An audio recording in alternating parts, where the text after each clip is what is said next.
Leprechaun 3. The third time's the charm. Leprechaun 4. Leprechaun in Space. And raise a little hell. Night of the Demons 2. Finally, he comes face to face with the killer in a showdown where only the champion comes out alive.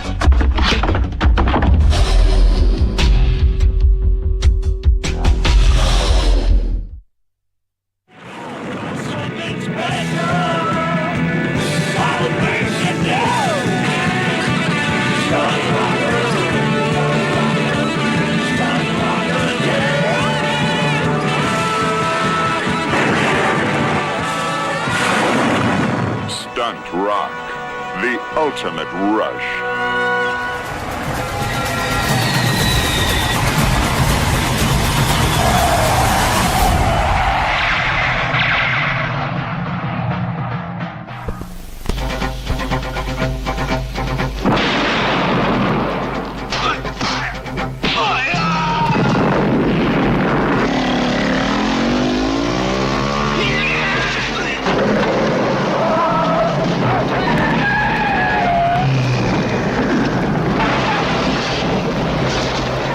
Nobody is safe from the man from Hong Kong.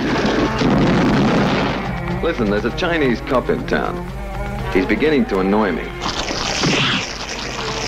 Yeah, I think he should meet with a slight accident. There we go. Wow, nice montage. And welcome, Brian Trenchard-Smith. And, hello, Welcome back. hello, everybody. But yes, let's do a test. Test. Aussie. G'day, g'day, g'day. Yes, I knew it. He's putting yes. the Posh accent on. Well, that's the possibly apocryphal story of General Patton visiting a field hospital in the desert campaign in World War II, and there's a wounded Australian soldier looking rather miserable, and he said, don't worry, son, you haven't come here to die. And the Australian said, no, sir, I come here yesterday. And that I suppose is the the two countries divided by a common language. So, anyway. But indeed, yes. Oh dear. Okay, and for those interested in World War II, please see my remake of Sahara Yes. with Jim Belushi in the Humphrey Bogart role. He does a fine job. I loved He it. does. I was very surprised because he's very good. No, Very he's commanding. a real actor. He always was a real actor, but he had a screen persona that caught on, and he milked it well, and good for him. But he was very dedicated on Sahara. We had nightly rehearsals in his room quite often, and the whole cast would gather after dinner, which followed immediately after wrap, because we were chasing hours of daylight, and then we would rehearse the next day's work in his room, so that all questions about the scene could be answered, and we'd go to bed feeling confident when we woke up at just before 5. We were really ready for the scenes, or the actors were, and then I had to sort of duck and weave and get the 9 pages done that day, that kind of thing, which is fun. So anyway, that's Sahara, and I don't know whether that's a movie you want to talk about, but it was. I do, yeah. It was a great Yeah. war movie as well. This being a good Jim Belushi vehicle. Yeah, well, I mean, the story material is classic. The small band against the vast horde, and their courage and ingenuity bring them through with inevitable casualties.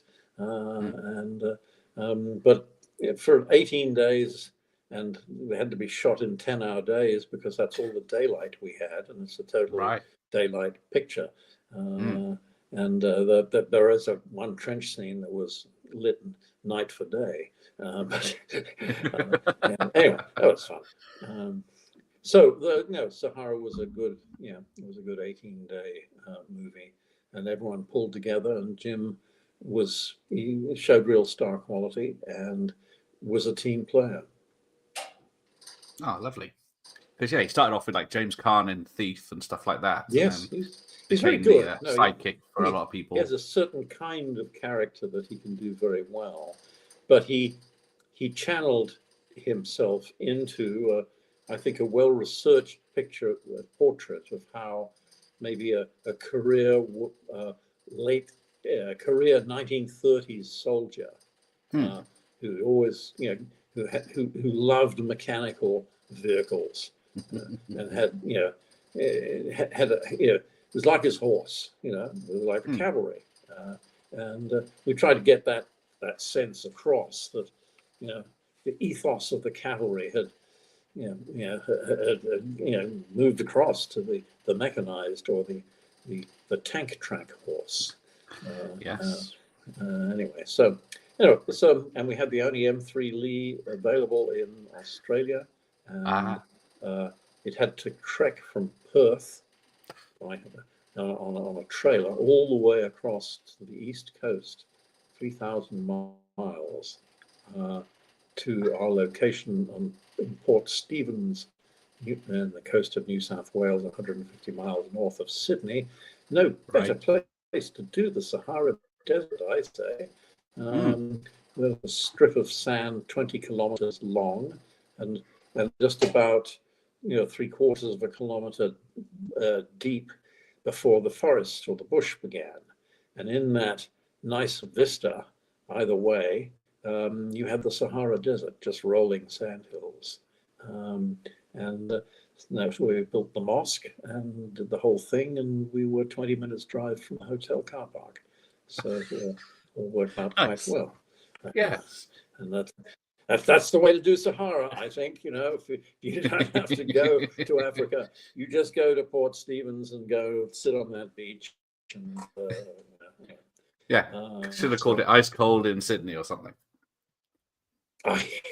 Yes, that's right. I love that film, and I'm sure I remember seeing it growing up at school. I went to a military school, a military themed school, wow.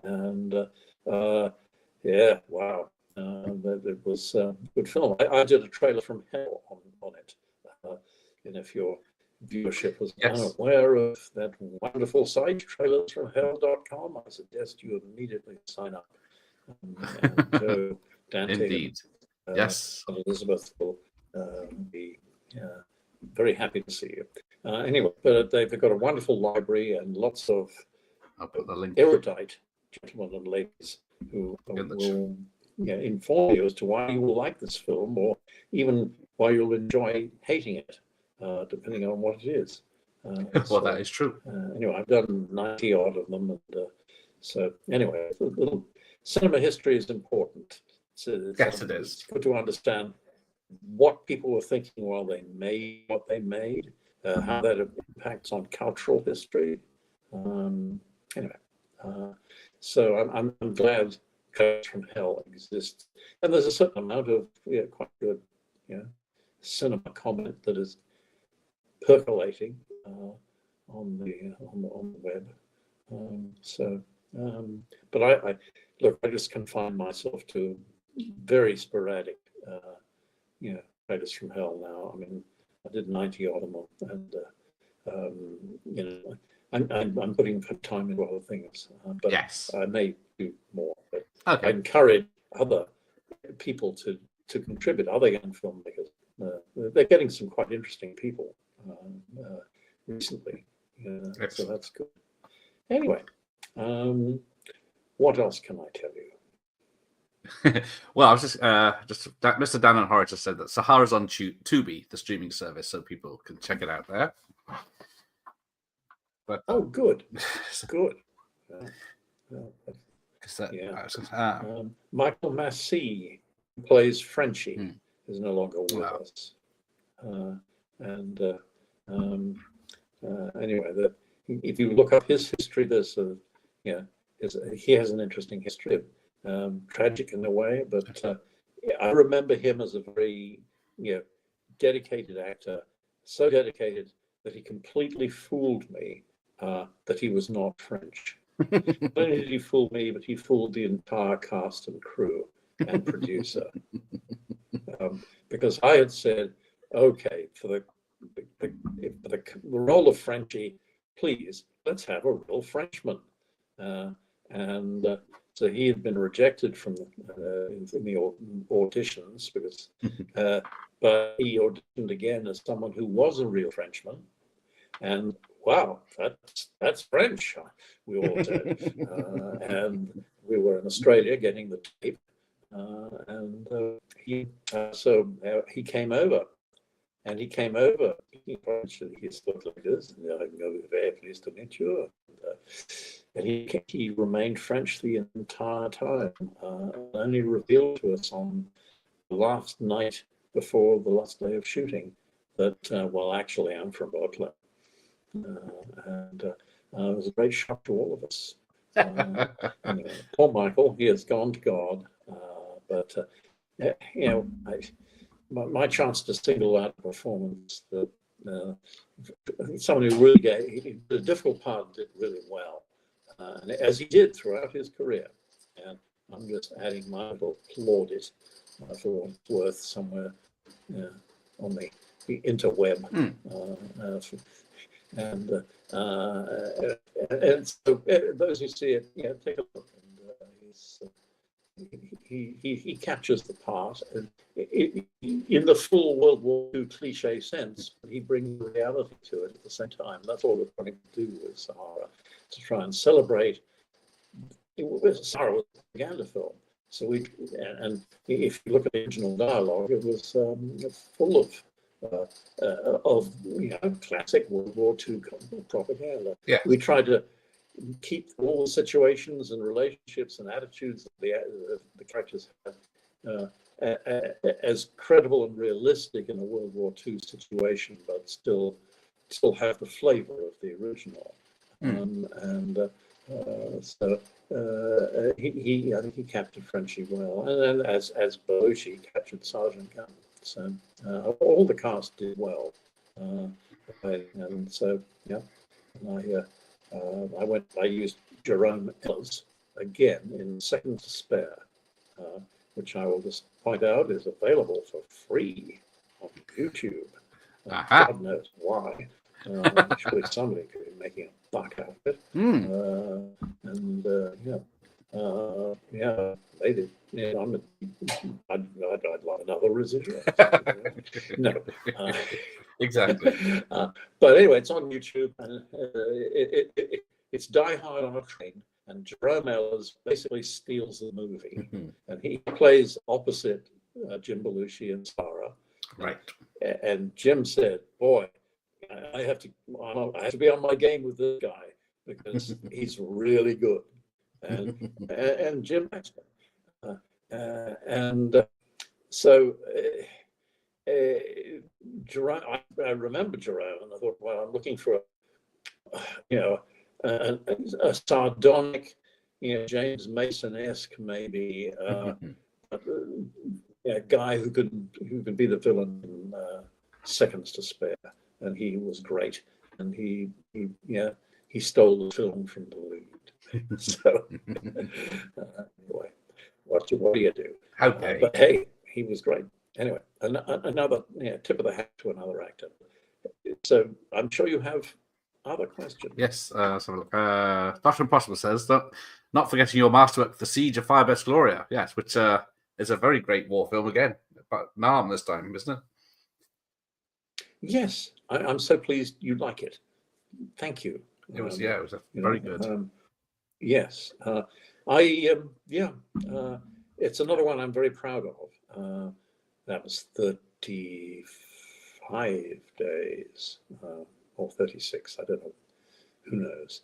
it all becomes a bit of a fog after a while, after that many days in the jungle. And the jungles of 2 hours outside of Manila. And talk about a rumble in the jungle there. Anyway, I've written about it in my book, which you will receive plug at some time, and I will have the dignity to restrain myself at this point. I did put it on my community earlier, but yes, that's a good idea. That's very kind of you. Thank you. Adventures of the B-movie trade. So it's one of your books. Trade. Yes, yeah. Alice Alice Through the Multiverse is my time-tripping sci-fi, female-driven action adventure fantasy, which I think would make a great streaming series. Almost got a bite. But yeah, who knows? It's timeless. Its day will come. Adventures in the B-movie trade was autobiographical and just intended as as let's say a comparative career path in a different era in which so many things, and particularly the technology, no longer applies. But the rules of the game for pursuing a career and learning from your mistakes maybe apply. My familiar tuxedo has come to say hello. Hello. A very wise cat, enjoyed watching the Oscars with us. Of course. Yeah, much less tedious Oscars than normal, and I quite liked it, and I liked some of the results. Now, come on, we have to go down, and okay. Yeah. So, where am I? Oh, there I am. Yes. Okay. There he is. Sorry, I've cat distracted. So, now, anyway, CG5-based Gloria, amazing experience in the Philippines. I've written about it in the book, and do see the film one day. I hope that the bookends will get shown.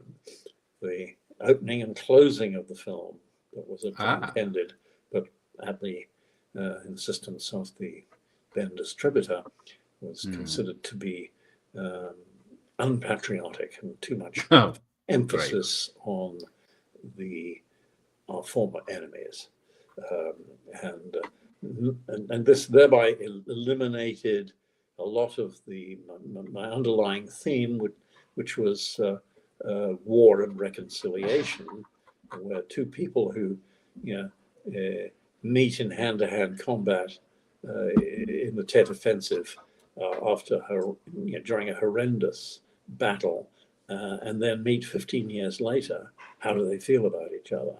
That was what the story, in terms of true story values, that was what it was about. But it was also about a group of heroic people, defending a position, getting the ground pounded around them, and some survive. It's that kind of a story, but it has a larger theme.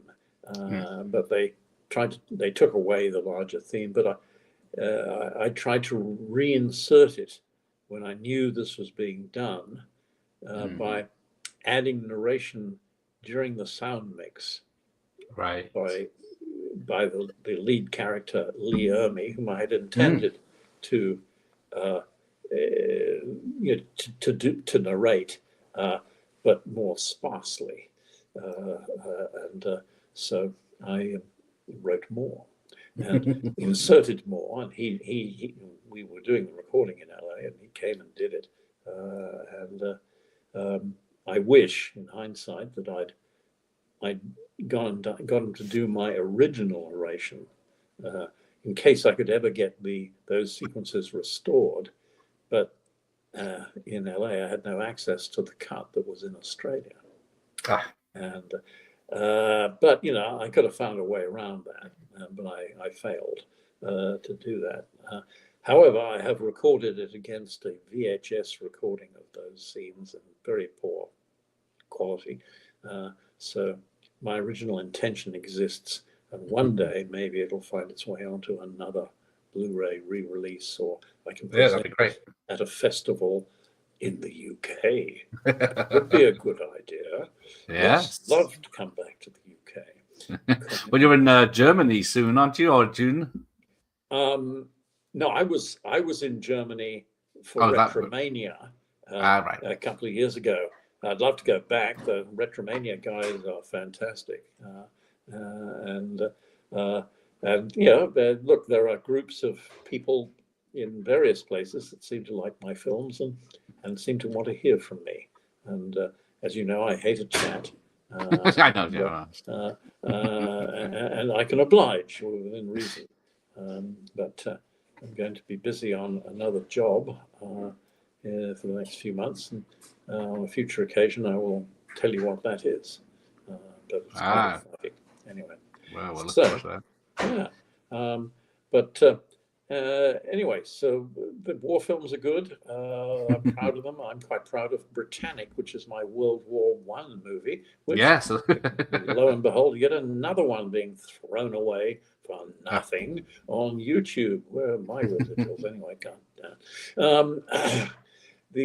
Anyway, but Britannic, my florid melodrama, the sort of Gene Splicer's Eye of the Needle with a rip-off of Titanic on a TV budget. I'm very proud of it. It is flagrantly so, but I think entertainingly so. It's you see for yourself, and it doesn't cost you anything. Yes. The same with Seconds to Spare. They make a good double, actually. You know, Yeah. I grew up in England going on to see double bills at the Camberley Odeum and in Basingstoke and Farnham and Fleet. Even Fleet had the county cinema in Fleet. So Alton, all these sort of home counties, small towns and villages. The Odeum, where I grew up for most of my life after coming back from Libya. It had the Regal, and there were double bills. And they'd change every 3 days, and one Monday to Wednesday, Thursday to Saturday, and then 2 reissues on a Sunday, just for one session. Trailers, newsreel, cartoon, the full, that was, And a chalk ice. Yeah, yes. Or I think, a roller, or Trevor's Sweet Pastilles. Anyway, I don't know. I remember, sucking a few of those during Alfred Hitchcock's Vertigo, which was double billed with Rory Calhoun's 4 Guns to the Border. Interesting combination. Nice. Luckily, they played the supporting feature first. Anyway, I was 13, and that was an early cinema experience that helped propel me on my current path. There you go. Learning from the Hitchcock. Yes, I'm a big admirer, and I would love to do something as gripping one day. Most of my because I can't help a sense of humor percolating through whatever I shoot. Well, we like a bit of fun. Yes. Anyway, and so did he, and so he had a lovely dark comic vein. But my comic vein has tended to be more in the absurdist, Python-esque area, and though I can be straight. DC 9/11 Time of Crisis, a totally straight docudrama. There's not a nod and a wink in it, except one shot,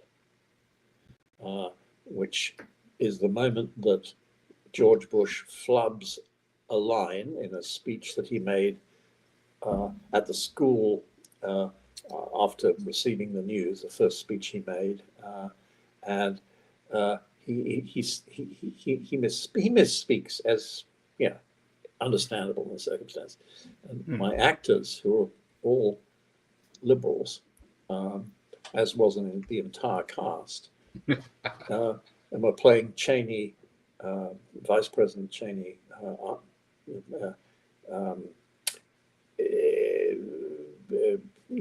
propaganda minister. That's unfair. Ari Fleischer, but the communications person, and Karl Rove.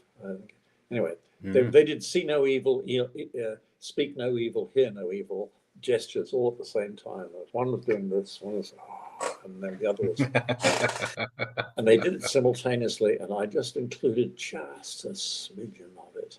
I mean, they thought they were doing it as a joke for me, and I thought, maybe I'll get a little bit of it here. And Couldn't you speak resist. for yourself. Those who really sort of, sort of rinse through the internet for these little things that can be interpreted or misinterpreted, may look at that and see if they just catch that. Anyway, but otherwise it was a totally straight, and it was a fascinating film to work on, which I was shooting from day one as the Iraq War broke out. The very consequences of several of the scenes in the film. I mean, obviously, I don't think no one knows that Iraq had nothing to do with 9/11, but as you see in the film, there was a concerted move to tie the two together, and you will see. And these scenes are taken from cabinet records. Right. Anyway, so, but generally, my films have maybe a vein of humor or a bit of, just genre homage. But one should not let such things get in the way of telling a clear-cut story and engaging you with the characters. And there's a danger of too much of a nod and a wink. So I try to avoid that these days. But when you're doing something like the Leprechaun movies, or Night of the Demons 2, be respectful to the genre, but have a bit of a fun with it. Well, yes. There's a lot of mentions of Leprechaun in the chat. Oh, yes. Well, indeed, to goodness. I'd raise a glass of poteen to you. To be sure. Happy St. Paddy's Day. But yes, before we get cancelled. Yes. Can we offend the Irish? I don't think so. No, I don't think so. And I think the Irish are doing very well. And hopefully one day Ireland will be united, because really that's the only way it can be. But all parties have to somehow resolve their differences, and I wouldn't know how, but I'm absolutely, certain that that is the best and ultimate. It's the ultimate solution. It's just a question of how long people put it off. Anyway, enough of me blundering into British politics. Who else can I offend? Because I'm 1/4 Northern Irish. Well, that counts. I am indeed. And I had a wonderful experience shooting in Dublin. I shot The Cabin, a Hallmark Channel rom-com with Leah Thompson. Yes. And a bunch of really good cast and some lovely kids. It was fun, and a great Irish crew. And Dublin's a great city. Wonderful theatre, great food. Oh, anyway, I've never had as good a halibut as I had in Dublin. There you go. Down at the pier. Anyway, fresh off the boat. Excellent. Ireland. But I love making the Leprechaun movies. I'm proud of them.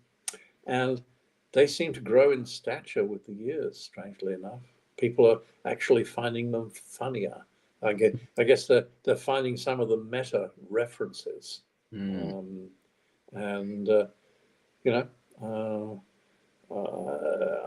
glad.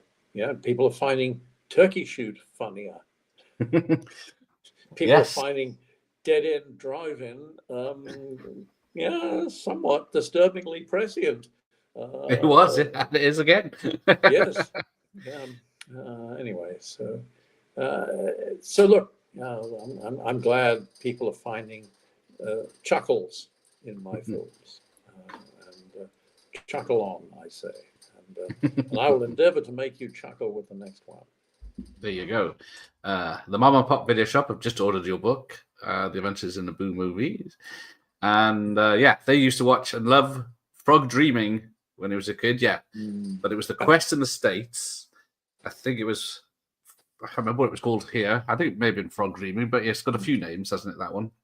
Yes, I'm very proud of Frog Dreaming, and the respect with which the writer, Everett de Roche, gave to the indigenous people of Australia, or tried to do, obviously, from a white man's perspective, a white American, in fact, who decided, he didn't want to be conscripted for Vietnam and went to Australia, and became our best genre film writer of the 70s and 80s and into the 90s.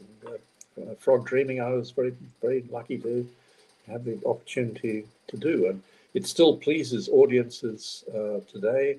And I have witnessed, a couple of hundred people sitting in the grass in front of a large projection screen at the Scappoose City Library Park, watching Frog Dreaming and loving it. And they watched BMX Bandits and loving it. Yeah, look at that poster. Somewhat, there's a little bit of hyperbole there, wouldn't you say? I mean, Frog Dreaming was made before Goonies, and before BMX Bandits. Incidentally, and some people felt that BMX was. Anyway, some people thought BMX was made after Goonies. Anyway, but not so. Anyway, good. Yeah, Frog Dreaming. I met Harvey Weinstein a number of times. At the premiere of Kill Bill 2, I remember him coming to me and saying, "Is that film still available for home video?" Because when we had it briefly for Miramax, it did very well, but the rights had expired. I tried to connect the parties, but it didn't work out. But now in the golden age of streaming, which, so to speak, look, all intellectual property is available. Either you pay for it, or people steal it for you. I refuse to see pirated copies of anything. I refuse to see people say, "Oh, you can see this, this way." Well, no, sorry. I draw the line. Though I would love to find a copy of Roman Polanski's film that doesn't show here, his Dreyfus movie, which for some reason got denied a release. And I'd love to, would love to see that on as big a screen as possible. I'm sure. Anyway, but so I forget what we were talking about. But you will find something else because you're a resourceful fellow. Well, we got what building did you film the casino scenes in Leprechaun 3? Well, naturally, all the casinos in Vegas said, "No way."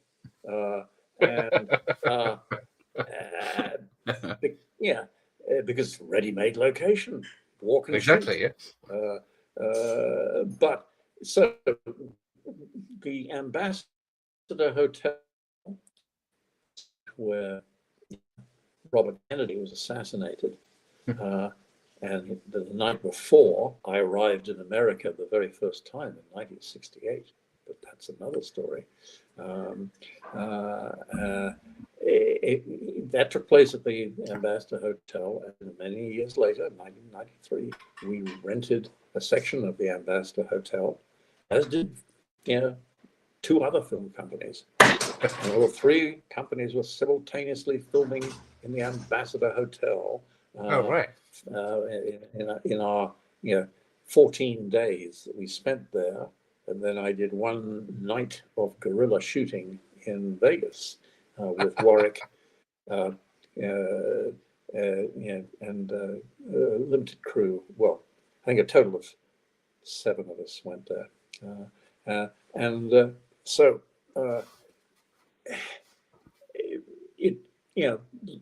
therefore the entire interior of the hotel was created in sections of the Ambassador Hotel, and a piece of the exterior was dolled up as an immediate entrance.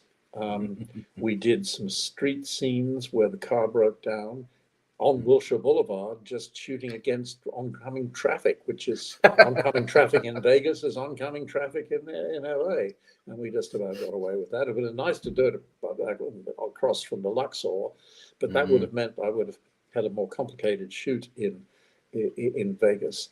So we stitched and patched Vegas together by my 22 shots in my guerrilla night in Vegas with Warwick and John Gatins, who played our lead. He went on to write Flight, the Academy Award-winning movie. He got an award for that screenplay. He gave up acting, but he was good in Leprechaun 3. And we had a photo. Our continuity girl was a photo double for our leading lady, who wasn't available, and we had the makeup crew and a sound guy and David Lewis, who has shot 4 pictures for me. And we based ourselves in a Vietnamese restaurant in the Porn district. Porn as in P-A. Yes. Hasten to add, I wouldn't dream of being based in a... never mind. They were kind of shocked when the Leprechaun came in full makeup, I must say. They literally flinched, but they loved us. And we used that as a base, and we wheeled our camera and sound card out and went and shot in the streets, and we found that there were people saying, "Are you making a Leprechaun movie? Would you like to be in our movie?" Yes. Well, yes. Would you like it? If you want to be in it, well, he's going to be walking down the street, and the joke is you don't notice him at all, and so on. And of course, of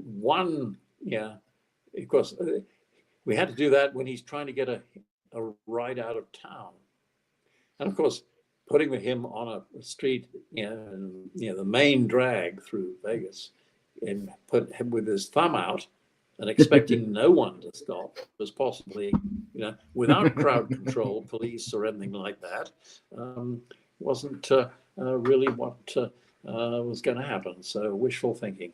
And so we got the shot eventually. There was a break in the traffic, luckily. And then eventually, it was a great experience. So that's Leprechaun 3. Oh, yes. One moment in Leprechaun 3, we were denied permission to shoot outside the Golden Nugget. So I thought, hell, we're going to do it anymore. So 14 mil lens on the ground, which made Warwick absolutely huge over in the foreground, over the Golden Nugget in the background, where he says, "Golden Nugget, I'd like one of those." So I was determined to get the Golden Nugget in. So anyway, Vegas, the capital of greed. Indeed. Dreams. Anyway, fun. But they do have a few good shows. So, It was nice having Brian's signature at the bottom of Scott's check for his college tuition in Leprechaun 3. Oh my God, I hope you haven't been copying it and writing huge numbers of checks in my name. Yes, there you go. We've got access. Yes. Yes. And I am also the voice of the computer. I'm that little Irish voice you see on the computer. Oh, it was fun. It was. There's nothing like having a group of young people and old people too, because who really love the process, get the joke, and spend 12, 14 hours a day putting it together. There's nothing quite like it. Exactly. You seem to have gone away. Have I? Oh, you've frozen, but can you hear me? I can hear you. Okay. Oh, no. Favorite movies are Dead End Drive-In, Matt from Hong Kong, Turkey Shoot, and I think the TV movie Sahara is great. And as a kid, I enjoyed Day and Strike of the Panther. Well, good for you. And I suggest another of my YouTube freebies. How about a bit of an industrial horror film? Hospitals Don't Burn Down. It's a 24-minute short, won a few prizes. Cork International Short Film Festival won. Anyway, I was asked to make a fire safety film, and I thought, why did I make this as horrific as possible? Well, that is a good point. If you actually, if you get the Blu-ray of Dead End Drive-In from Umbrella Entertainment in Melbourne, and it's probably going to cost you an arm and a leg, but maybe the Australian dollar will be reasonable. I don't know for where you're buying it from. Anyway, it's a first class transfer by Umbrella. A lot of extras. 6 minutes plus of the scenes that were deleted by the American distributor of Dead End Drive-In to make the movie feel more like it was taking place in America. Except people talk funny because they dubbed it into American and we told them they couldn't use it, so they got pissed off and reduced the size of the release. And another sorry story for another sorry day. But it's that's the full version of my movie is available on the Blu-ray, and extras. And the point of this little diversion down the rabbit hole is that it contains, as an extra, Hospitals Don't Burn Down, and my commentary on Hospitals Don't Burn Down. And those interested filmmakers, film buffs, whatever, might find that interesting as well as the commentary on the movie. Right. Some movies are worth dissecting, and some movies are not. Well, you make your mind up. But I think what I had to say about the reasons for the scenes being in the US and the reasons for all the events that take place in hospitals, which had an outline script, which I adapted to 3 public hospitals, which I, in various ways, progressively set fire to. It's fun to set fire to. It's to stage, scenes of mayhem without actually causing mayhem. I have to confess, I'm a twisted person, but I kind of enjoy doing that. I think we did some public good with Hospitals Don't Burn Down. That's why I urge people to see it. I'd make you a little bit more fire safety, safety conscious. The whole idea of it, and it's so painfully at times. But anyway, that's and there's a film where I'm being straight. One of those few films where I'm not having a bit of a smile. Yes. And it caused Saving lives. one hospital to change its safety procedures. They realized one of the messages is, non-ambulatory patients are hard to move, and in an emergency, so they don't have them on a high floor. So they moved the the ECU from from the fourth floor, the top floor, to the ground floor. Great. Several months later, the top floor caught fire, and the ECU was burned out. Now, it is probable that lives were saved. So that's not when that happens. Excellent. I don't think all my films have had that effect. Yes.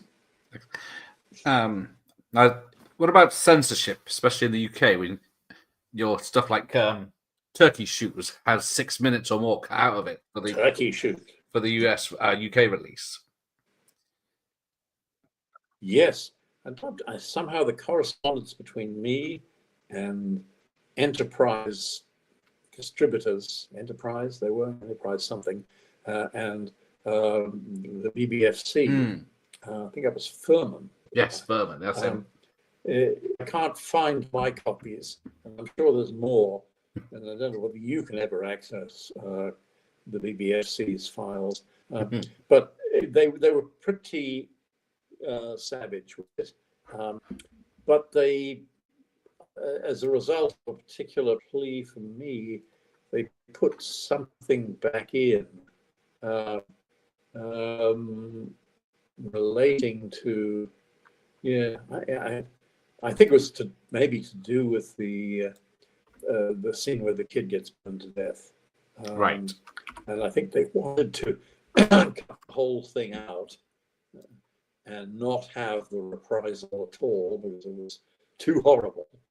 Right. And too sadistic in its build-up. Anyway, but I put counter arguments, and I tried to make arguments about it being,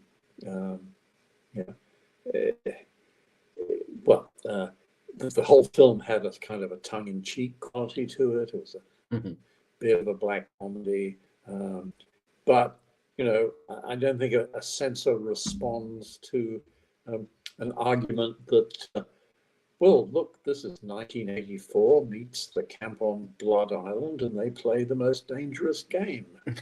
Well, I think you have to be sort of full-on cinephiles to even find that remotely amusing. But I think whatever my argument was about cutting that whole scene, it seemed to prevail, and obviously the burning was curtailed from after the initial explosion. Anyway, it's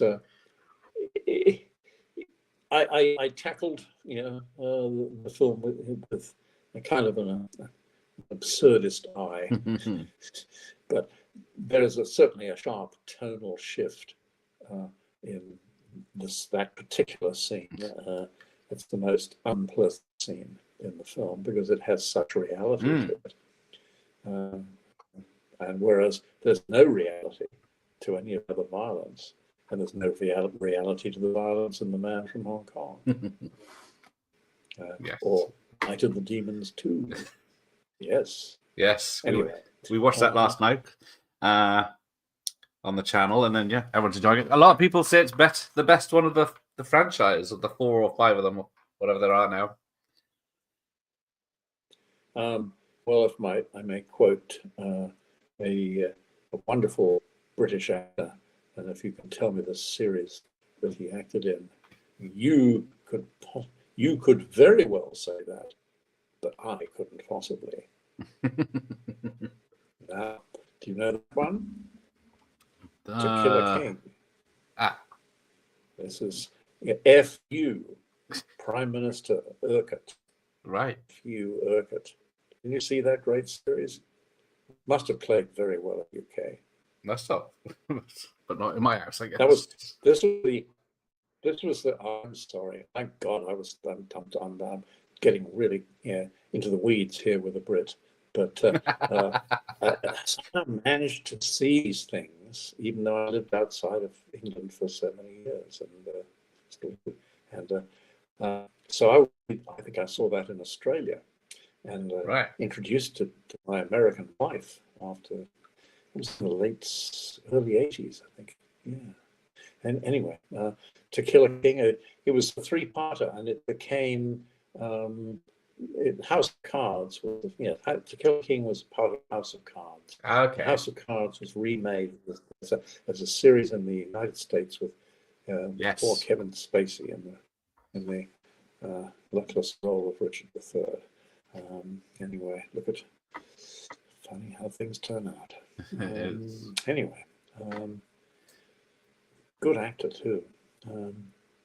Now, Australian films came of age in the 70s, primarily with period dramas and serious pictures. How were so-called Ozploitation and smaller budget genre pictures treated in Australia? Well, by the critics like shit, really. Pretty much. Yeah. I mean, they felt we should be making higher-minded stuff, really. We're getting government financing in large measure, certainly initially, entirely. Though my man from Hong Kong and financed and made in 1974 was 100% privately financed co-production between Golden Harvest in Hong Kong and my company, the movie company in Australia. But at that time, or from the early 70s onwards, federal and state and financing would combine with a TV station buyout and a film distributor advance against distribution. And that could be a quartet of partners that could put together what was in those days might have been a $250,000 film, like The Removalists, growing incrementally through various budgets to what was intended as Mad Dog Morgan, I think, was a $400,000 film. Mine was, A Man from Hong Kong, was intended to be $450,000, went to $550,000, but part of that was working with a superstar, and the decision by the British distributor that a hit song would be better than the Matt Monro, James Bond, belt it out song that Noel Quinlan, the composer, did a great job. That's what I asked for. Give me a Bondish song. And he said, well, I'll go for a male singer at the top end, a female singer somewhere along the line. And we kept the female singer. But Rank and I said, what about this new band that we think they're going to have a hit? British Jigsaw, they were called. We had to call them British Jigsaw in Australia because there was a British Jigsaw. But, what's in the name?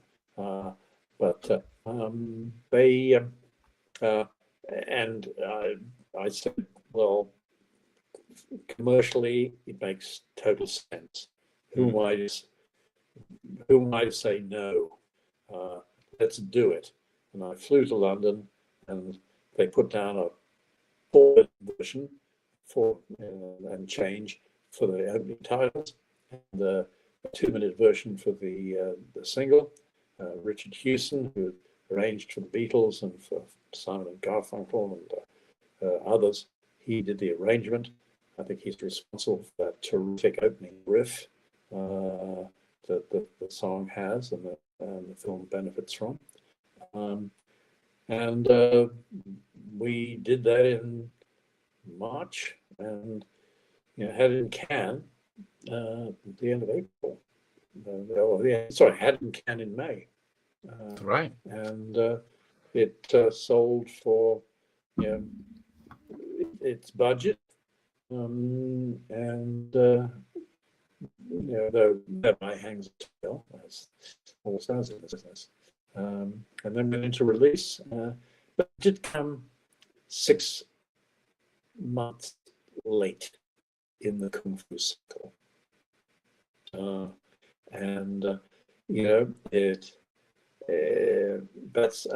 It takes time from an idea to become a script, to become a budget. It can be spent, and then for it to wait in queue for the right time of the year for a film to be released.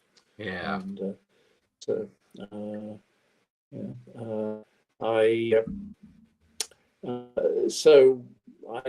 could have been a much bigger hit if it had come out the year before.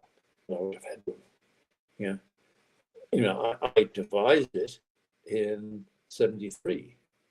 Oh, right.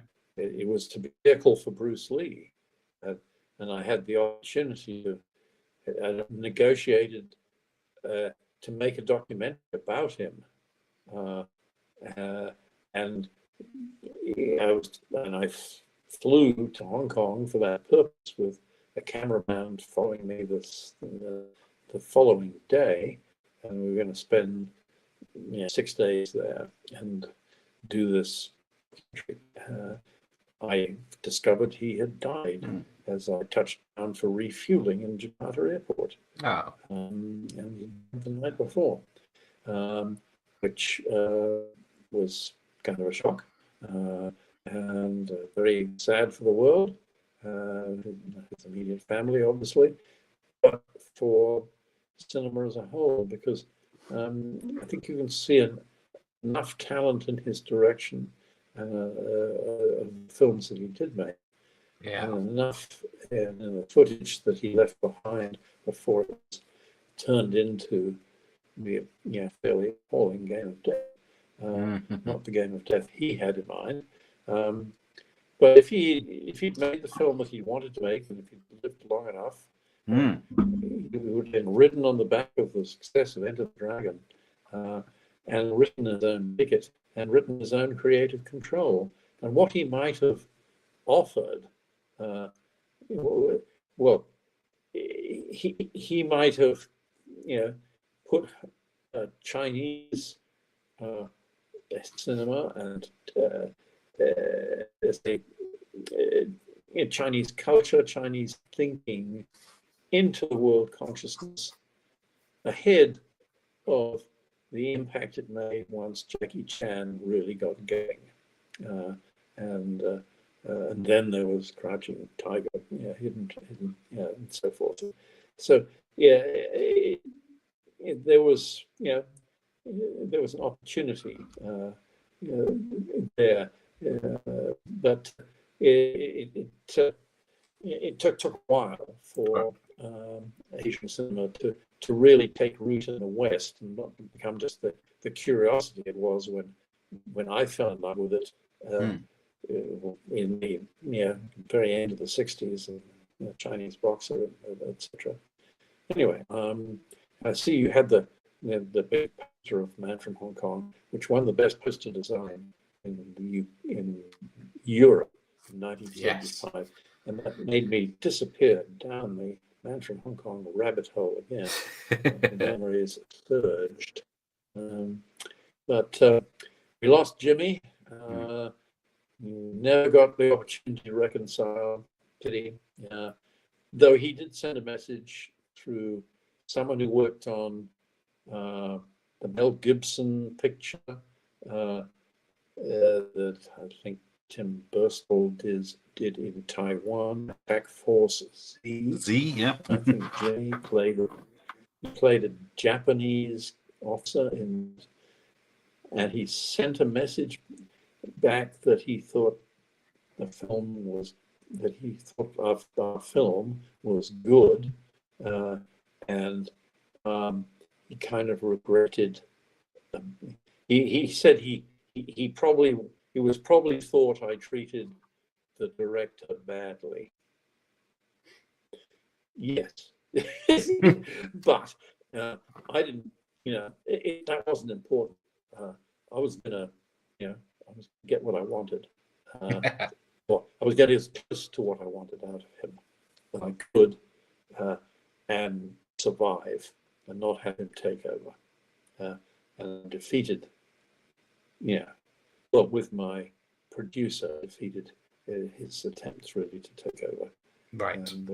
And eventually he decided, yeah, I guess this will work.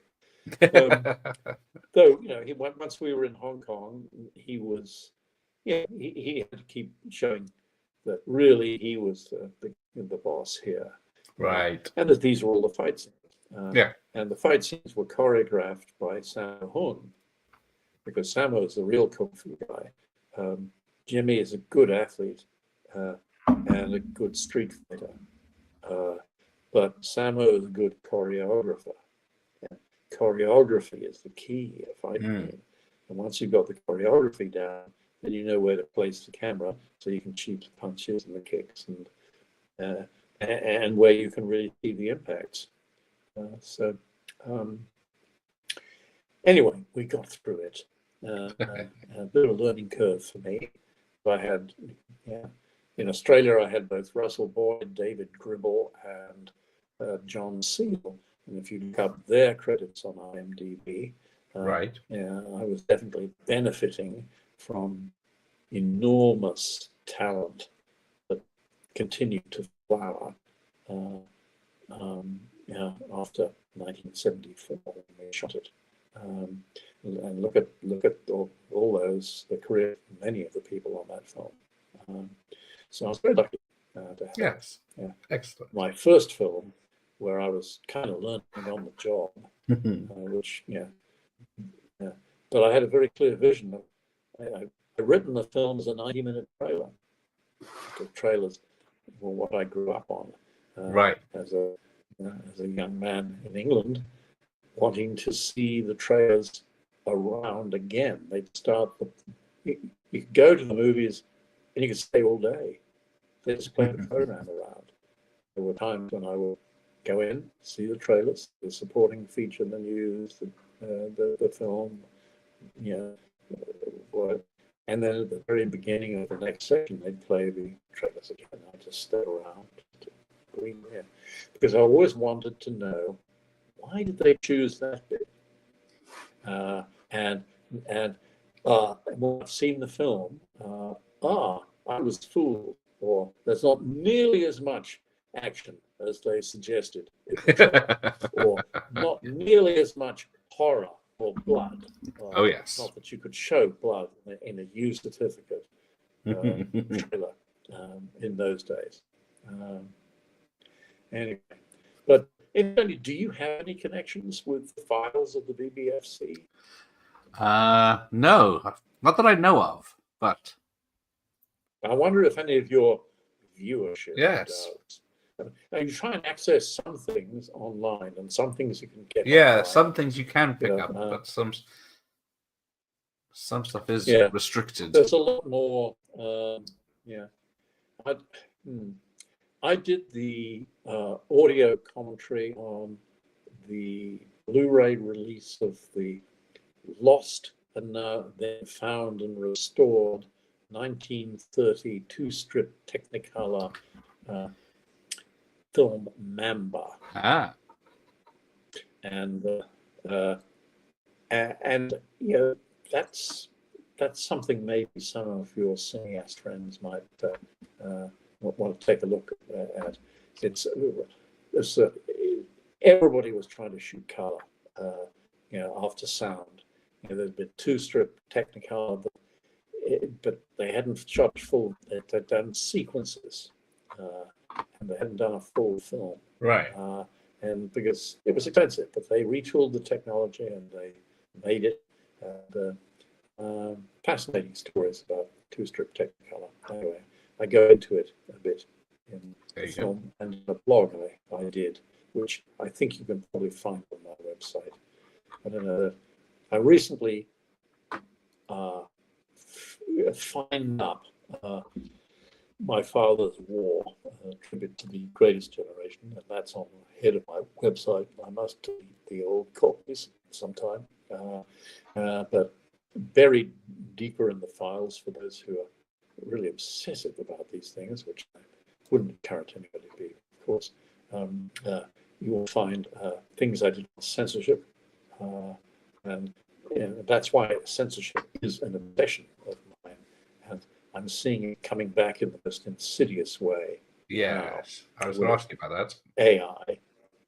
Yes. Here am I in my blog post quibbling about shots being cut out of the seventh voyage of Sinbad, and I'm watching our ability to express certain opinions and disseminate them widely online being suppressed by profit-driven corporate interests who have now taken over delivery systems to our brains. Yes. Anyway, just food for thought. So, is your Mamba? Yes, Mamba. Well, I said that for a reason. Anyway, audio commentaries. And besides just for the opportunity, I don't think the Lorber, is it Fox Lorber? Lorber Video. Anyway, they Kino put it Lorber. out. And Kino Lorber, right. They never came back to me for another one. I'm technologically backward, but it took me a while to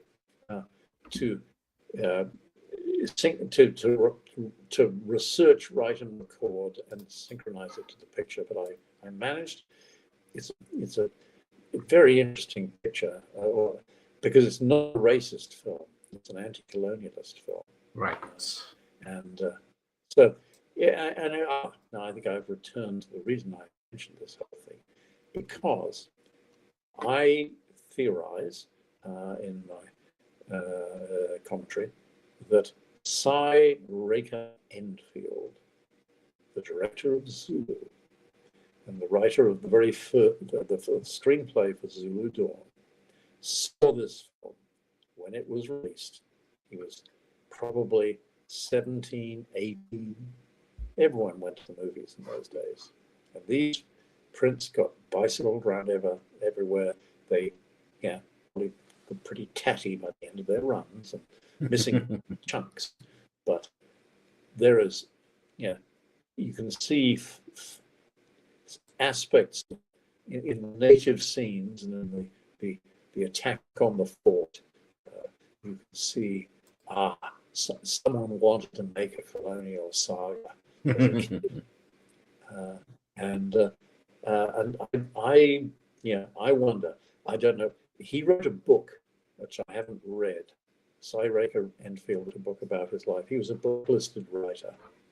And another of these forgotten directors who might have been geniuses but never got the opportunity, but he came close to genius with Zulu. And I wonder what inspired him. I want to think, I look at the things that inspired me, and I think they're pretty evident, let's say, from my body of work, because they range across the board, but they all inspired me. And yet I worship Hitchcock, yet I've never made a suspense thriller that comes remotely close to his ability to handle it. I've done other things. Oh yes. Anyway, censorship. It's a troubling thing, and I thought it was more or less over. But now, free speech is the right to be an asshole, the right to say the quiet part out loud. Yes. But if you say, why have a cabal of billionaire oligarchs taken control of basically the world, or certainly aspire to achieve dominance on the world? That's a debate that nobody really wants to have beyond a certain level. And so and the more you try and express that opinion online, the less you will be heard. Because have you heard that they are even Crocodile Dundee 1 and 2 are being cut on their release for 4K because of sensitivity issues. Racial sensitivity issues. Oh God. Yes. I mean, I don't think the Aboriginal community of Australia, and I can't speak for them, obviously, but I don't think were offended by Crocodile Dundee. Sure. Well, inevitably it's a patronizing. Either you cut all Aboriginal characters out, yes, and then he's not patronizing to anybody. I mean, give me a break, you know. I mean, this cancel culture bullshit. Yeah. Well, yeah. That was an influential film. It was very good for Australia, good for tourism. I hope they erect statues to put for his benefits to tourism. A lot more than a lot of the other bastards that get statues made. Well, yes. But yeah. Anyway, so that's really interesting that you tell me that. I'm. Where do we go next? Yes. Yeah. But so hence Mamba is one of those films that is called racist. But if you actually look at it, it's blaming World War I on colonialism. And sure, it has a patronizing depiction of Africans because white people were did not fully understand racial equality in the 1930s. Even liberal-minded white people, and many do not today. And look, I'm quite sure that we're all, certainly people my age, capable of being unconsciously racist in our attitudes. There's inherited cultural prejudice. I went to a private school where school choir sang Negro spirituals, as they were called. Swing low, sweet chariot.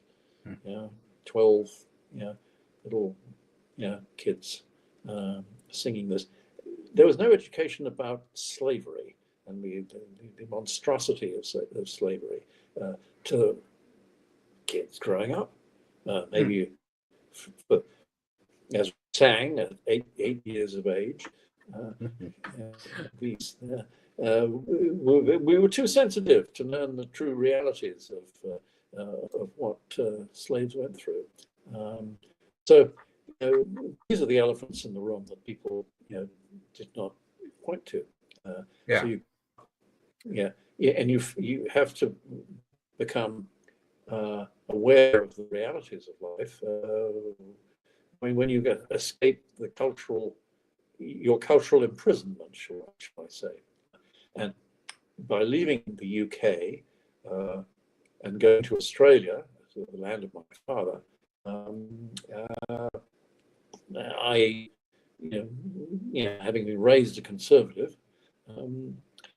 quickly became a Labour voter and had a broader view of life.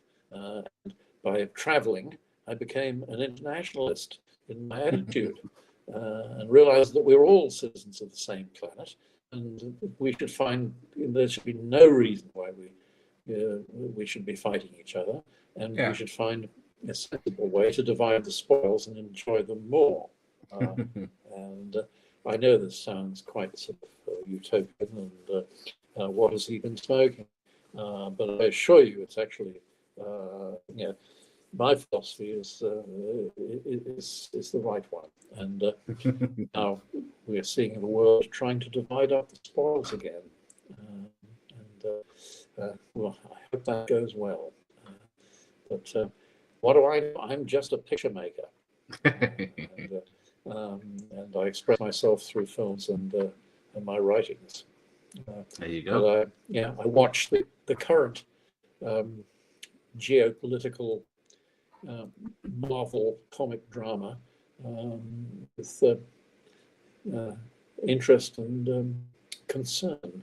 But ultimately, with optimism, I think we're all going to survive this, and mankind is going through its sort of teenage acting out years, and we're all going to sort of mature and hopefully intermarry, and all will be good. Yes. Anyway, that's a nice sermon from me. What else would you like to talk about? Well, or have you had? I haven't had enough. Have you got a few time for a few more questions? I have. Let me see. Yes, I have time for a few more, but then I will soon have to have a game of pool with someone. Right. I'll tell you what we'll do. I'll have one more question from me, and then we'll get some praise from other people. Can you take some praise from people as well? I could. So yeah, so I was going to talk about because when we watched Night of the Demons 2 last night, about filming the nudity, because there's a lot of lovely ladies in that. Yes. I wouldn't know where to look myself, but yes. How do you do that? I do, yes. But I look what the camera needs to see, or what it shouldn't see. It depends upon. Are we making this for cable TV in the US, where you could have a bare back, and if you're really, they might let you push the envelope a little bit, and you could get sort of 3/4 back boob, or but no nipple, no nips. Though I did sort of squeak one, so to speak, in Tech Rex, which was made for the Sci-Fi Channel, strictly speaking. Naughty. To be no nudity, but I don't know. It just sort of crept in there, but it was unintentional. But realized, oh, you could actually see that. Oh well. Hopefully they don't notice, but they can always blur it out. But I didn't the email. So,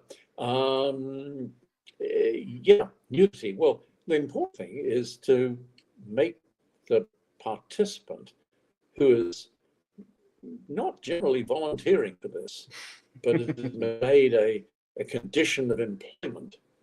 Right. That they suffer minimal trauma. Christy Harris, in Night of the Demons 2, does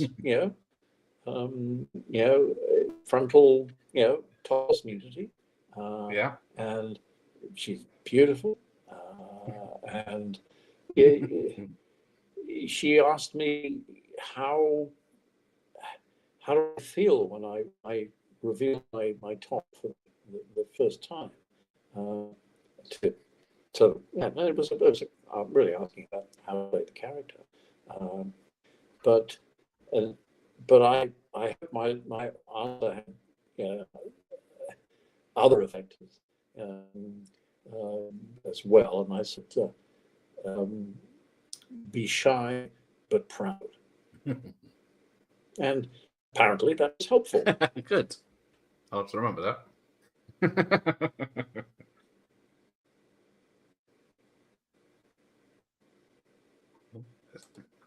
I think you've frozen again, have I? Oh, can you still hear me?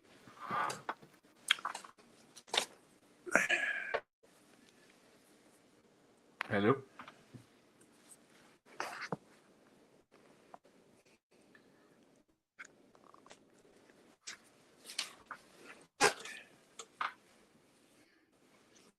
How's that? Can you hear me now? Hello?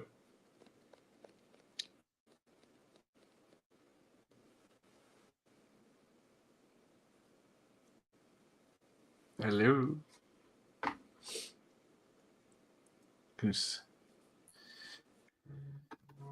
Okay, I lost you for a while. Okay, you're back. Are you? Hello? Okay. Hello? So when Yep. did you lose me? You just When you did stopped you lose me?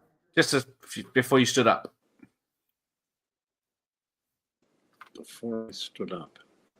Had I finished talking I think so, yeah. Nudity? We could talk about it all night, but yeah. Make them comfortable. Yes. Yes. Let me see. I'm just have to get the cat off the flex. Come on. Ow.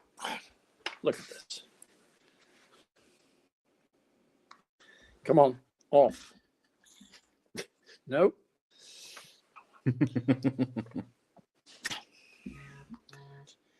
She wants the warm computer. Okay. Come on, Yes. piss off. Yeah, God. All right. Well, You go la.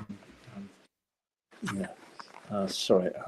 It was. I think also that I was getting. I had to plug it back in again. That was part of it. I was not getting enough power. So you'll have to have the uninteresting background now. Okay. And I'm in the wrong place. How's that? Behind the carry curtain. on. Right, well, we'll go for some praise, I think, because Ed says, great memories of the man from Hong Kong and BMX Bandits. Thank you. Thank you. Which I think everyone's that. going to say that. Yeah. It's wonderful to see both those films with a big, full house. Because after a while,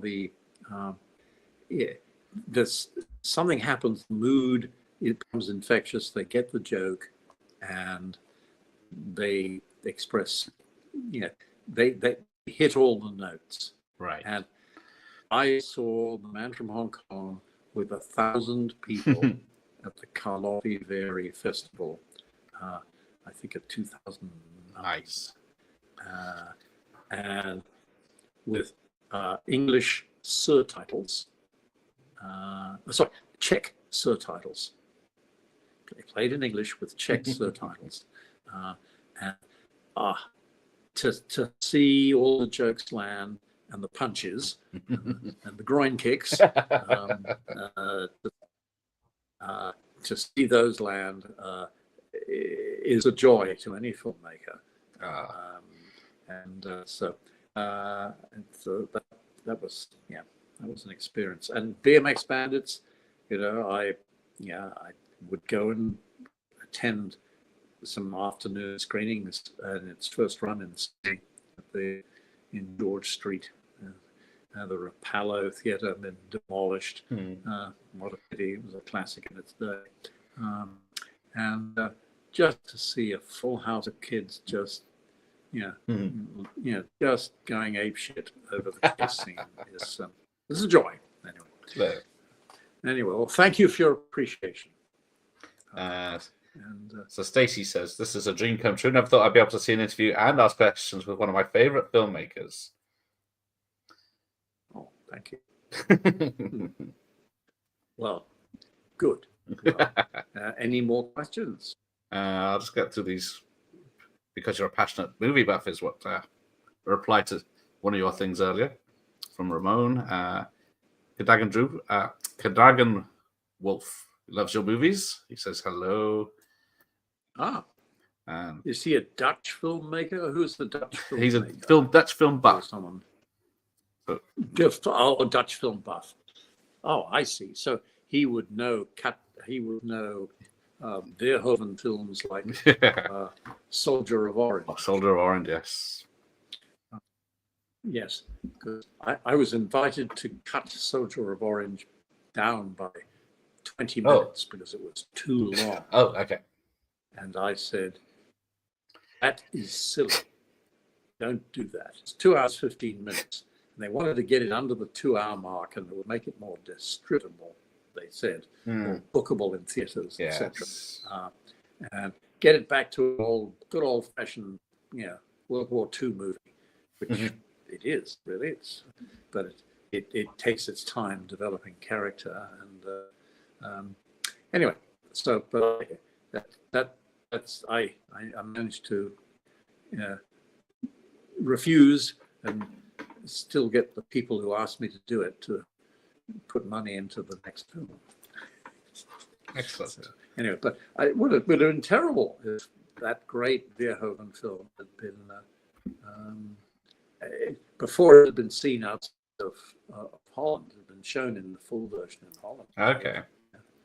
They wanted to send it to America, Mm. and the American response is, "Hey, cut out the chat." Particularly the chat in Dutch. Yes. Thank you. People talk English. Anyway, but look, it would have been dubbed. But I just happened to be in Holland at the time that this was going on, and I just happened to be dealing with the people who were somehow involved. Anyway, there you go. Rick Raw says he loves Night of the Demons too. Thank you for your excellent work. Yes. I remember a newspaper review. Has it finally come to this? Demons giving guys hand jobs? Anyway, so I would like to consider that to be one of my proudest critics' quotes, really. Well, exactly. But I'm glad that you're glad. And I was a bit of a fun film to make. 18 nights. Oh, is that well, 20 nights. Yeah. 18 until the cast got very sick with flu, and then 4 days later we did 2 more nights, and did some really great stuff. Angela Snake Lady was all done in these extra 2 nights. We had earned because the distributor liked the rushes so much that they thought, as about the 16th day, or 15th or 16th day of shooting, I heard, well, they've said, what if we gave you 2 more days beyond your 18 days and you shoot your ending, but could we tack another ending on there and come up with another ending that would make good use of 2 extra days full of visual effects? So we top the climax with a bigger climax. Right. And here's $160,000 we're prepared to pay to do it. Lovely. Who could say no? No. And hence, Angela the Snake Lady was born. Brilliant prosthetic makeup job by good old Steve. He's done. He was on The Abyss. Yeah. Right. So his effects are really good. And, yeah. Anyway, glad Night of the Demons has its following. Oh, there was part. Lost the. Oh yeah. So, what is your favorite critically appraised movie ever, and what is the best B movie or cult movie you ever saw? Yeah. Favorite critically There's a lot appraised. of. There's Obviously, favorite movie that I ever praised on Trailers from Hell. Oh yes. I guess I think maybe that is the heart of the question. Yeah, I can narrow it down to that. I don't know. Some of them required a certain amount of research,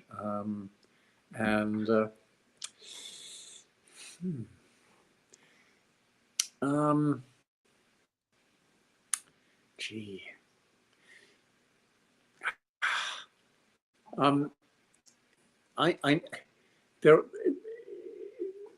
There are some that are very popular and have more views, such as my Mad Max Fury Road, because that has 180,000 views. Some of my early ones, I think Revolt of the Slaves, I think has some amusement. I think I've singled out some films that I think are even more important than they're currently recognized to be, but I think one day the film Michael Clayton will be considered to be a great underrated thriller with a strong, social, critique underrunning it. Same with another film written by the same guy, but not directed by him, starring Jake Gyllenhaal in the title, and yet I did a good trailer from hell on it. Crawler. Look up Jake Gyllenhaal. I'm Was it showing Nightcrawler? my aid. Nightcrawler, that's it. Yeah, I that's love a that film. hell of a film. Oh, I mean, that is so well done. Such craft, and wow, wonderful performances, total commitment from Jake Gyllenhaal. Yeah. Anyway,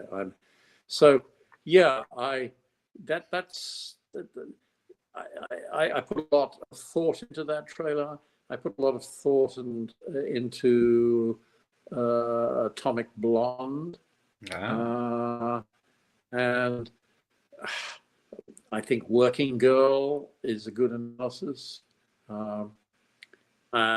If you've never seen Mrs.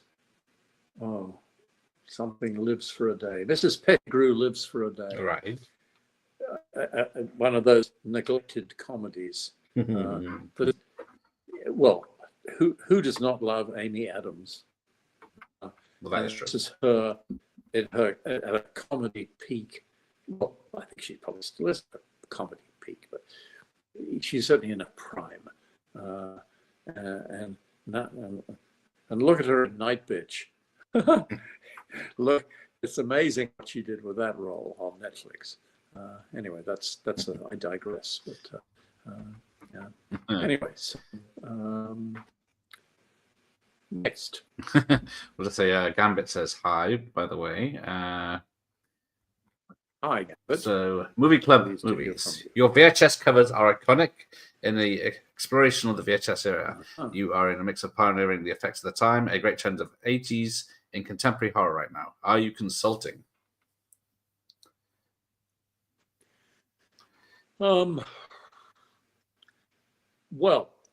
My attitude is, if you can possibly do it practically, you should.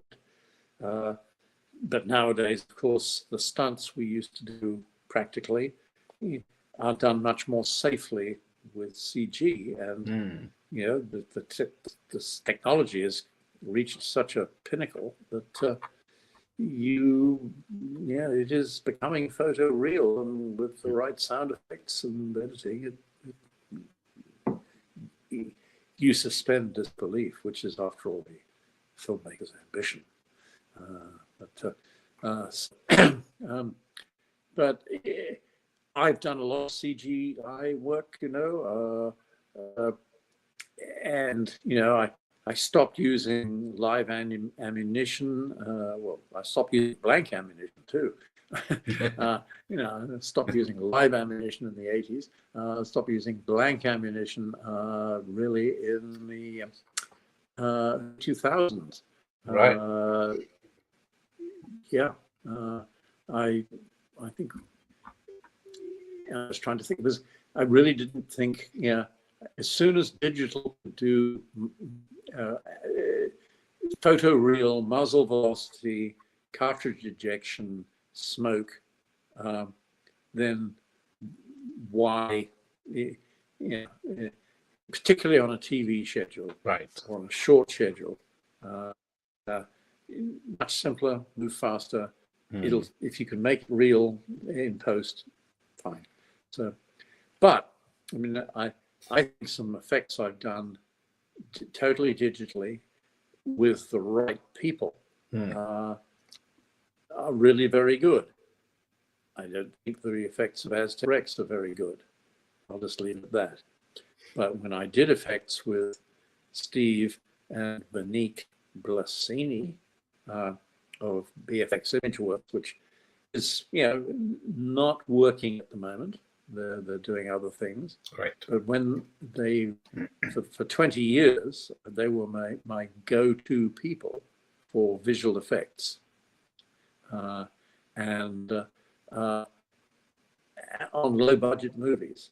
So Tides of War, which I had to make for $1.6 million with a fully union crew, full DGA, full WGA, full IA, full Teamsters in Hawaii for 1.6, set aboard a nuclear submarine in its encounter with a North Korean submarine, which has a stealth ability to remain undiscovered. The submarine commander is gay in a relationship with his executive officer. This is absolutely verboten in the US Navy, though I'm sure they wouldn't say it in German.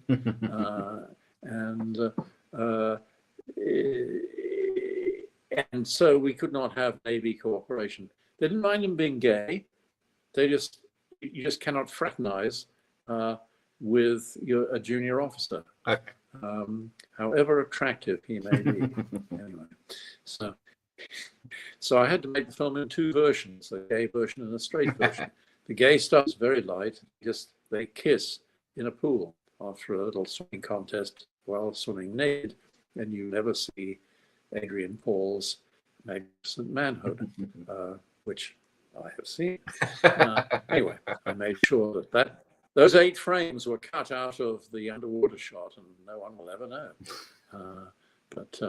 Adrian, great guy, great actor, could have been a Bond, but they didn't get him at the right time. But I don't say no to any of the Bonds, but Sean, he was the guy. But Pierce came close, but Daniel Craig, to me, he was up to date till the scripts went off the rails. But anyway, yes. enough from me on that. I visited the set of Dr. No when I was 16, and I wanted to make a Bond movie, but they never took my calls. Ridiculous. But they were great films. They were inspiring. Okay, so I went off the deep end again. No, that's fine. But I want to try and give a better answer to your questioner. Anyway, we suddenly went into James Bond. Did you see the Oscars, by the way? Did you see the final tribute to James Bond? I haven't seen them. No. When was that? Last night, wasn't it? Well, they are recorded. The middle of the night. You can find them. Yeah, they're on YouTube. But if you can find them online, the dance numbers are great. I think it is the least tedious Oscars I've seen in years. And, right. And the Bond tribute, fantastic. Anyway, so next question.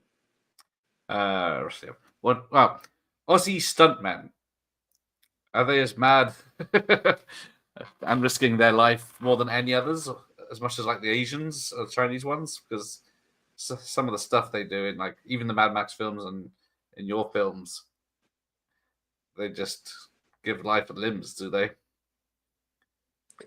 Well, no, we didn't like to give life and limbs back in the day when we had to do it for real. The trick is to make it look like it hurts, not for making it to make it hurt.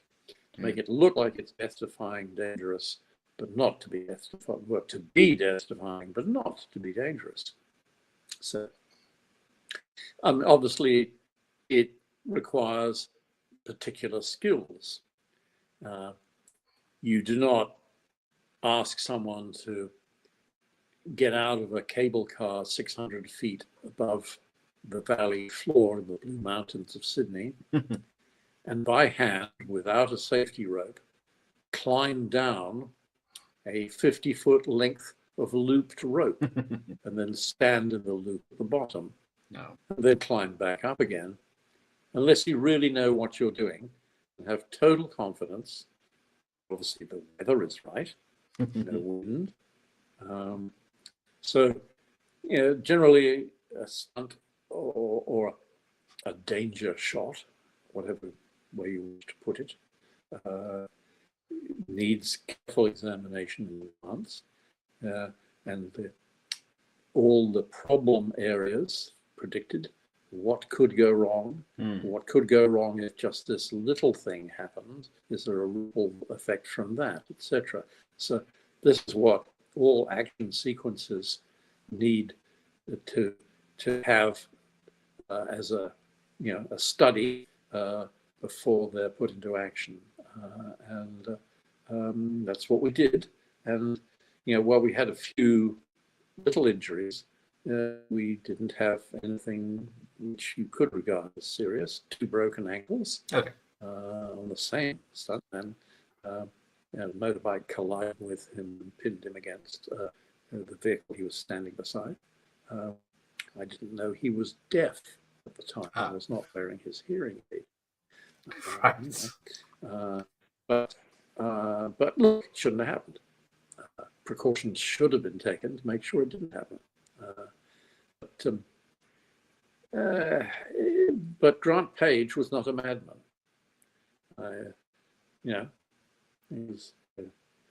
He was a phys ed instructor among countless things. He was in the territorials. Had commando training. Frogman did nothing he couldn't handle, and so he was quite scientific about how you went about things, so he wouldn't get hurt, and he rarely got hurt. He got burned on Doc Morgan.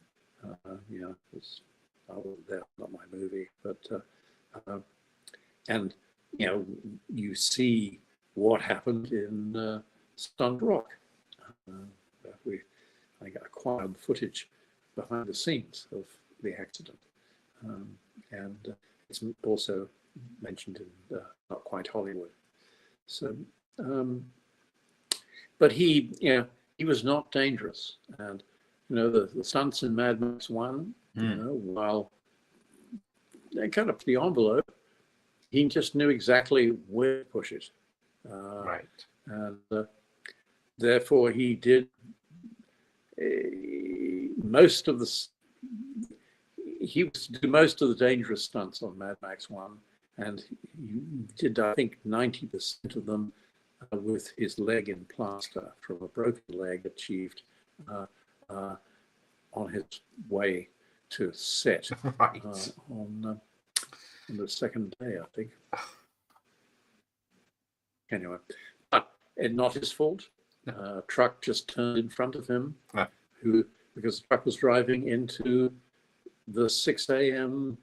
direct light on a flat highway road, and Grant was riding with the leading lady on the back, on the pillion, the other way at a normal speed, and the truck, just decided to make a turn, and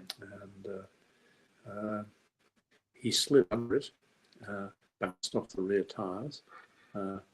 She broke her nose, and he broke his nose, and she had got some shoulder injury, but she recovered well, but she lost a great part, and she was replaced. And Grant continued with his leg in plaster and did that amazing stunt where the vehicle smashes through the caravan. That was not long after his leg was in plaster.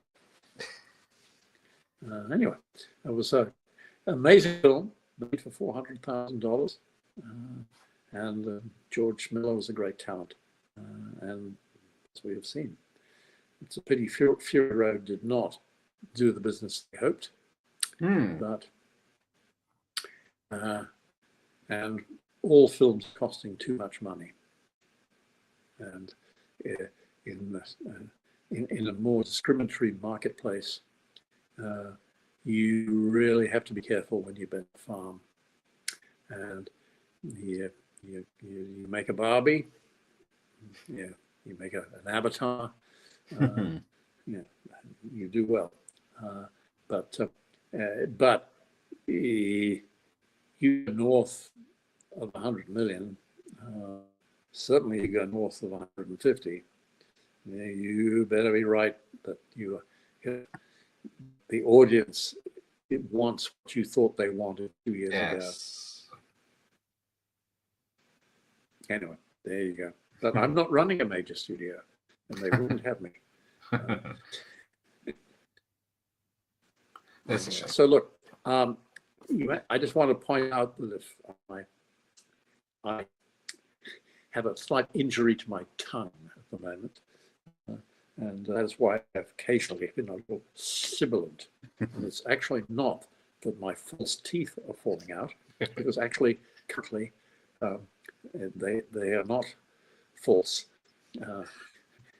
But anyway, I just wanted to point out, because I become a conscious fact I have this cut under my tongue that occurred yesterday. I won't explain how, but and it's still slightly swollen, which is causing me to speak in a less, let's say, fluid, articulate manner.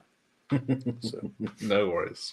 Anyway, I'm sometimes amused at my capacity for accidents, which, seeing as someone who had been set on fire myself 5 times, and yet I'm an extremely cautious person. I'm risk averse. Been hit by a car twice deliberately too. I wouldn't recommend it. No. Anything less than 10. Yeah. Anyway. Well, anything else I can do for you before I go? And I'm going to breathe my mouth now. No, I'd just like to say thank you. 90 minutes. Oh no, I thank you. I hate to chat, as you know. I know it's wonderful to have people appreciate my work. They do. That's a lot of fans here. I'll just give your viewers, such as you wish, they wish, a quick view of my man cave. Anyway, so I guess let me see if I have framed this up well. Sort of. Okay, so we start with Omega Code 2. Another freebie. You can get it on YouTube. It's my Pentecostal apocalyptic hoot and a holler. I've watched it with secular audience mixed with a Pentecostal audience. They all laugh at the right places. And they even cheer at the second coming. Anyway, seconds to spare. Another YouTube freebie. And a thoughtful cat. There he is. Various things here. There's a few you can see. If you can read them all, let me see. Okay, starting. Oh, come on, get off there. Starting. Where are we? Yep, trying to keep level. Okay.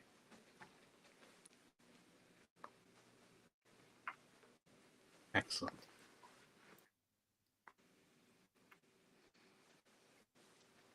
And there's the wonderful Grant page. Can you see the stunt rock smashing through the glass on fire? Why not? There we are. And there's me in Retromania and Fantaspoa in Brazil, where I presented stuff. Anyway, so there. And there's the Masters of Horror dinner. Yes. Somewhere I'm poking at the back. Do you see Quentin's down there? Lots of big, talented people from James Gunn, and all sorts of people who may recognize some of these faces. Joe Dante. Anyway, so there. So, and then there is Paul. Okay. And these I haven't put up yet. There's a wild British poster. Oh, yes, there you go. That's the one. Shoot, no film for Dickens. Okay, so Yes. I will, if I may, say goodbye now. You may. I thank you for your interest. No, thank you. Everyone else is saying thank you. Thank you. Thank you, Brian. Hope your tongue is better soon. Thank you from Josh. And he's going to get your films and books now. So there you go. We've made a sale. Well, very much. And, read Alice Through the Multiverse. Yes, the link is in the chat. It is a movie in prose. Yeah. Yeah. And see, let it play in your mind. And see if, who knows, maybe a groundswell will cause this to become a streaming series. It needs 10 episodes. There you go. Yeah, Anyway. 10 episodes, about right. Well, look. Thank you very much for your erudite questions and for your, for the fan base here. No. I'm truly touched. So I thank you. Thank you. And, my tongue, thank you too. Until next time. I had to explain. I'm sorry, a little self-conscious about these things because I pride myself on articulating. Well, anyway. So I will say goodbye now. I'll say goodbye and thank you. You keep cutting out. I'm sorry. That's all right. I can't say goodbye till you're gone. If you see what I mean. When you're now you're back. Okay. So. And something's happened to the bandwidth here, I think. Anyway, so I will say goodbye now. I'm going to goodbye to all, and we'll do this again another time. We will. Thank you. Excellent. Okay. All right. Okay. Take care. Bye. Bye-bye. Bye. Good. There we go. It was supposed to be an early night. Oh, thank you, Ramon. See, you're welcome. But yes. Excellent stuff. But I'm going to go because it is a school night and all. But let me move me around a bit. No, it's just going to make me bigger. All right. I'll say goodnight. And thank you for joining me. Check out his books and his films. So, well, still time to play Leprechaun 3. That was the backup. All right. Take care, everyone. Good night.